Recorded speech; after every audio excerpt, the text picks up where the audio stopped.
Baiklah, pembahasan selanjutnya mengenai sistem digestivum atau sistem pencernaan pada serangga dengan spesimen Phalange nigricornis sebagai berikut.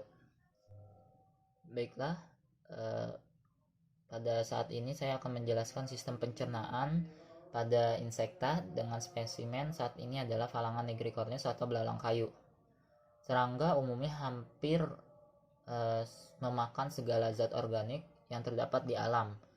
Saluran pencernaan pada insekta atau pada Phalange nigricornis ini adalah suatu buluh yang biasanya agak berkelok dan memanjang dari mulut hingga duburnya atau anusnya.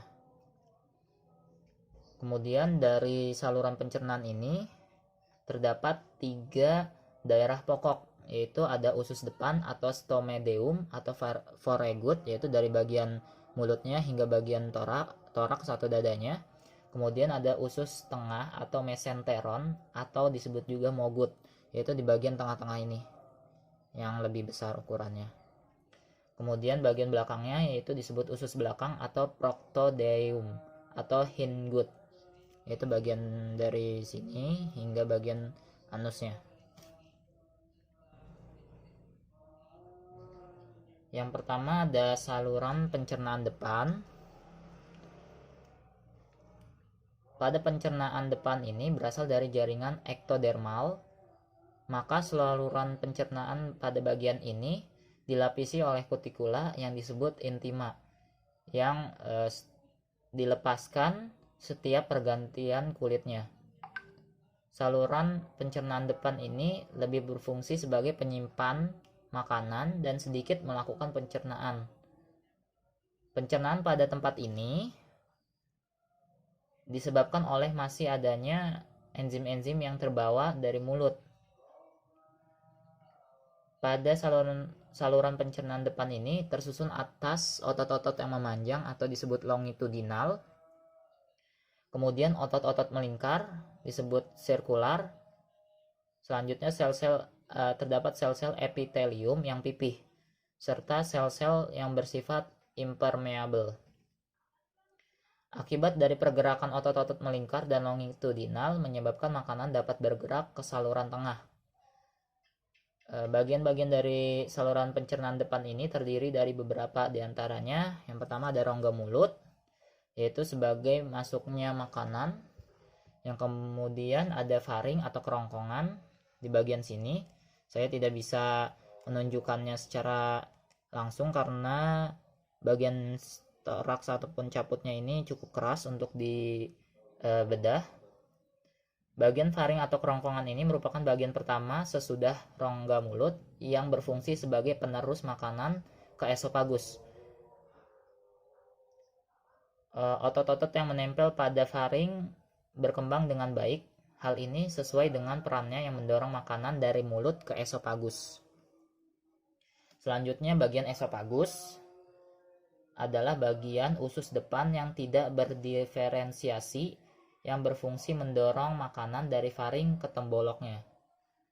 Selanjutnya ada tembolok, yaitu merupakan perbesaran usus bagian depan yang berfungsi sebagai penyimpanan makanan. Enzim didapat dari makanan yang tercampur pada air liurnya yang bergerak ke belakang menuju tembolok, serta enzim dari mesenteron yang dimuntahkan dari usus tengahnya. Walaupun proventriculus bertindak sebagai klep yang membatasi gerakan-gerakan makanan ke belakang, tetapi tidak menghalangi muntahan cairan. Itu sebabnya mengapa pada belalang ini terkadang kita menjumpai cairan berwarna gelap yang tiba-tiba keluar dari mulutnya. Atau pada saat ini bisa saya kasih lihat contohnya, ada cairan hitam yang keluar. Ini merupakan muntahan berupa cairan. Kemudian bagian terakhir adalah dari saluran depan ini adalah proventriculus, yaitu bagian ini mengalami modifikasi yang beraneka ragam pada berbagai serangga. Pada serangga pemakan bahan padat, proventriculus berfungsi sebagai pemecah makanan. Sedangkan pada serangga pemakan cairan, proventriculus termodifikasi menjadi katup. proventriculus secara keseluruhan mengontrol jalannya makanan dari stomadeum ke mesenteron. Selanjutnya bagian ataupun saluran pencernaan tengahnya, yaitu bagian sini hingga sini yang lebih besar. Saluran pencernaan pada bagian tengah ini berfungsi sebagai pencerna dan penyerap makanan. Saluran ini berasal dari mesodermal sehingga saluran ini tidak memiliki kutikula dan sebagai gantinya memiliki lapisan peritropik yang halus. Pergerakan makanan ke saluran belakang pada saluran ini lebih disebabkan oleh membran peritropik. Apa itu membran peritropik? Membran peritropik adalah suatu lapisan yang meliputi lumen untuk melindungi sel-sel kolumner yang berada di bawahnya dari makanan dan mikroba. Membran peritropik terdiri atas kitin dan protein. Ada dua pendapat mengenai terjadinya membran tersebut. Pendapat pertama adalah bahwa lapisan dihasilkan oleh bagian depan saluran pencernaan tengah. Sedangkan pendapat kedua mengatakan bahwa lapisan ini dihasilkan oleh sel-sel kolumner itu sendiri. Lumen memiliki mikropili yang merupakan tonjolan-tonjolan pada sel yang dapat membentuk starter border. Mikropili ini juga berfungsi memperbesar luas permukaan penyerapan. Pada sel-sel ini terdapat banyak mitokondria yang menghasilkan energi atau ATP untuk pergerakan makanan itu sendiri. Pada sel ini juga terdapat banyak retikulum endoplasma sebagai tempat sintesis protein untuk menghasilkan enzim-enzim pencernaannya. Pada sel epitelium yang kolumnar ditemukan sel goblet. Pada selaput dasar memiliki banyak lekukan-lekukan yang di sana banyak terdapat mitokondria yang panjang-panjang sehingga hal tersebut menjadi pembeda dengan sel-sel lainnya. Saluran pencernaan tengah terdiri dari gastrik, caecum, dan ventriculus, yaitu sebagai tempat terjadinya pencernaan secara enzimatis dan absorpsi nutrisi. Selanjutnya saluran pencernaan belakang, yaitu bagian sini hingga bagian anusnya atau duburnya. Saluran pencernaan belakang ini berfungsi sebagai tempat mengeluarkan sisa-sisa makanan yang tidak terserap atau tidak semaksimal mungkin penyerapan dari sisa makanan pada saat di mesenteronnya. Saluran pencernaan belakang ini berasal dari jaringan ektodermal sehingga saluran ini memiliki kutikula yang disebut intima. Otot-otot pada saluran ini lebih berkembang sehingga dapat menyebabkan sisa makanan dapat bergerak ke belakang dan keluar menuju anus ataupun duburnya.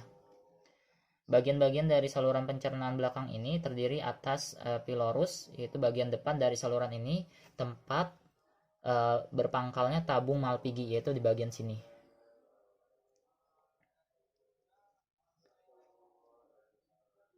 Selanjutnya ada ileum, yaitu berfungsi sebagai penyerapan air dan hemolimfa atau juga penyerapan amonia pada serangga blowfly.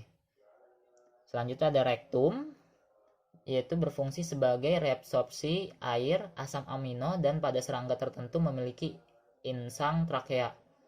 Pada rektum ini terjadi diferensiasi sel-sel, ada yang memanjang dan ada yang membentuk bantalan.